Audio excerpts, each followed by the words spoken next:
Question number 1 है 7, 16, 43, 124, 367 and then question mark. तो देखिए नंबर सीरीज के क्वेश्चन में जो सबसे पहला काम अपन करते हैं वो करते हैं डिफरेंस निकालने का। 7 और 16 का डिफरेंस अगर आप देखेंगे तो कितना आ जाएगा, 6 और 3 9। 16 और 43 का डिफरेंस अगर आप देखेंगे तो 13 में से 6 गया 7, 3 में से 1 गया 2। फिर 124 और 43 का डिफरेंस, 4 में से 3 गया 1, 12 में से 4 गया 8। फिर 124 और 367 का डिफरेंस, 7 में 4 गया 3, 6 में से 2 गया 4, 3 में से 1 गया 2। तो यहां पे आप ध्यान से देखिए 9 का 3 टाइम्स हो जाता है 27, 27 का 3 टाइम्स हो जाता है 81, 81 का 3 टाइम्स हो जाता है 243। दैट मीन्स मैं बोल सकता हूं कि आगे जो डिफरेंस आएगा वो फिर से 243 का 3 टाइम्स होएगा। 243 का 3 टाइम्स करेंगे तो कितना आ जाएगा, 3 3 9, 4 3 12 की 2, एक कैरी चला गया 7, 729। तो यहां पे जो नंबर आएगा वो क्या आ जाएगा, वो आएगा 367 प्लस 729। 9 और 7 16 की 6, एक कैरी चला गया तो 7 और 3 10, 1096। Option number 2। नेक्स्ट क्वेश्चन है 25, 40, 70, 115, 175 एंड देन क्वेश्चन मार्क। यहां पे फिर से अगर मैं डिफरेंस निकालूं तो 25 और 40 का डिफरेंस 15, 40 और 70 का डिफरेंस 30, 70 और 115 का डिफरेंस 45, 115 और 175 का डिफरेंस 60। तो यहां पे अगर अपन देखें तो ये हो गया 15 का 2 टाइम्स, ये हो गया 15 का 3 टाइम्स, ये हो गया 15 को 4 टाइम्स। तो इसके बाद जो नंबर आएगा वो क्या आ जाएगा, 15 का 5 times, that is 75।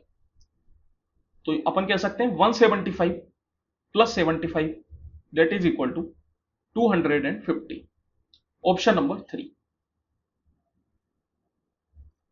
Next question है यहां पे 1, 6, 15, 28, then question mark, then again question mark and then 91। तो फिर से यहां पे अपन डिफरेंस निकालने की कोशिश करते हैं। 1 और 6 का डिफरेंस 5, 6 और 15 का डिफरेंस 5 और 4 9, 15 और 28 का डिफरेंस 13। अब यहां पे अपन को आगे तो डिफरेंस नहीं पता, कुछ तो आया ही होगा, इसको ऐसे ही छोड़ देते हैं।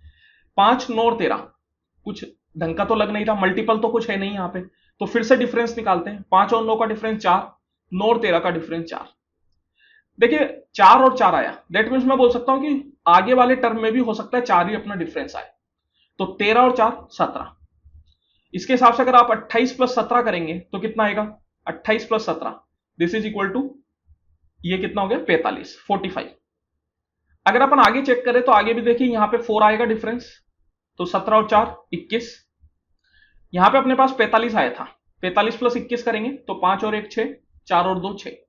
फिर से यहां पे 4 डिफरेंस आना चाहिए, 21 और 4 25, 66 प्लस 25 करता हूं तो 6 और 5 11 की एक कैरी चला गया, 6 और 3 9, दैट मीन्स 91 आ रहा है। तो मैं बोल सकता हूं कि जो अपन ने सोचा था वो एकदम सही सोचा था। तो इसका आंसर क्या हो जाएगा, 45,66। 1 1 2 3 5 8 13 एंड देन क्वेश्चन मार्क। तो यहां पे अगर आप डिफरेंस निकालने की कोशिश करेंगे तो डिफरेंस से तो कुछ फायदा नहीं हो पाएगा। इस तरीके की सीरीज को फिबोनाची सीरीज बोलते हैं, क्योंकि यहां पे आप देखिए 1 प्लस 1 करने पे 2 आता है जो कि यहां पे अपने पास है।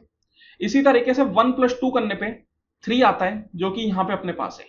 और 2 प्लस 3 करने पे 5 आता है जो कि यहां आगे अपने पास है। फिर से 3 प्लस 5 करने पे 8 आता है और 8 अपने पास आगे है। फिर 5 प्लस 8 करने पे 13 आता है, 13 भी है। तो इस हिसाब से मैं बोल सकता हूं कि जो नेक्स्ट टर्म आएगा वो आएगा 8 plus 13 that is equal to 21। तो यहां पे क्या आ जाएगा 21। इस तरीके की सीरीज को फिबोनाची सीरीज बोला जाता है, जहां पे पिछले 2 टर्म का ऐड करके तीसरा टर्म बनाया जाता है।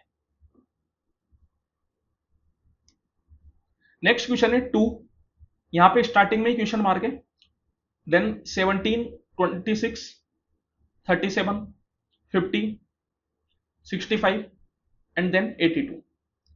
तो यहां पे फिर से अपन डिफरेंस निकालने की कोशिश करते हैं। 17 और 26 का डिफरेंस 6 और 3 9, 26 और 37 का डिफरेंस 11, 37 और 50 का डिफरेंस 13, 50 और 65 का डिफरेंस 15, 65 और 82 का डिफरेंस 17। यहां पे आप देख सकते हैं कि 9 और 11 का डिफरेंस 2 है, 11 और 13 का डिफरेंस भी 2 है, 13 और 15 का डिफरेंस भी 2, 15 और 17 का डिफरेंस भी 2। तो मैं बोल सकता हूं कि इसके आगे वाले, इसके पहले वाले जो टर्म रहे होंगे उनमें भी सेम तरीके से 2 2 का डिफरेंस अपन ले लेते हैं। तो यहां पे बोल सकते हैं कि भैया 9 से 11 गया, तो पीछे आएंगे तो क्या करना होगा, टू सब्ट्रैक्ट करना पड़ेगा। तो 9 में से 2 गए तो 7, तो यहां पे इन दोनों टर्म का जो डिफरेंस आएगा वो आ जाएगा 7। तो यहां पे ये इंक्रीजिंग सीरीज है, तो पहले वाला टर्म अगर अपन निकाल रहे हैं तो 17 में से 7 को घटाना पड़ेगा, दैट इज इक्वल टू 10। तो मैं बोल सकता हूं कि यहां पे 10 रहा होगा। इसके हिसाब से अगर अपन फिर से और पीछे चले तो डिफरेंस तो वही, यहां तो 2 ही रहा होगा, 2 के हिसाब से यहां कितना रहा होगा, 2 माइनस 7 5। तो 5 के हिसाब से फिर 10 में से 5 घटाया तो 5। इसके हिसाब से फिर यहां 2 रहा होगा, 2 के हिसाब से यहां कितना रहा होगा, 5 माइनस 2 3। और 3 के हिसाब से आप देख लीजिए 5 में से 3 घटाएंगे तो 2 आएगा, जो कि अपने आ रहा है। तो मैं बोल सकता हूं कि इसका आंसर क्या हो जाएगा, 5, 10।